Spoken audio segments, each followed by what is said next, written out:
Late last night, the Moscow School District announced they would not play fall sports, at least not in the traditional sense. Brennan Green dives into that tonight. The Moscow School District will allow their students to compete against each other in intramural sports, but they will not allow their teams to compete against other schools this fall. They are the first school district in the entire state of Idaho to modify their fall sports in any way.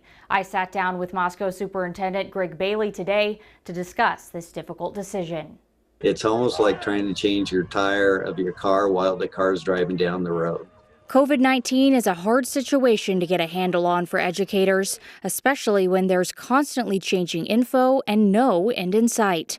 That in part led to Moscow's change in how they'll approach fall sports this season. What made you guys feel comfortable, going out and being the first school district in the state to make a statement like this? We're not comfortable.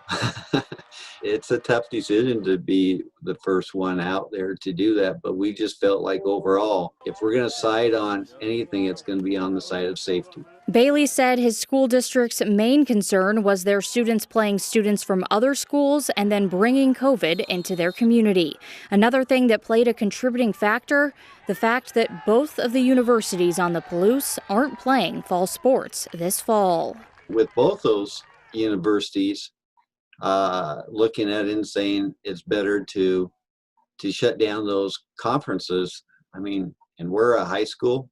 We feel like we need to look at those scenarios and make a decision off that as well. Bailey said his athletic director received positive feedback from Inland Empire League ADs after Moscow's decision.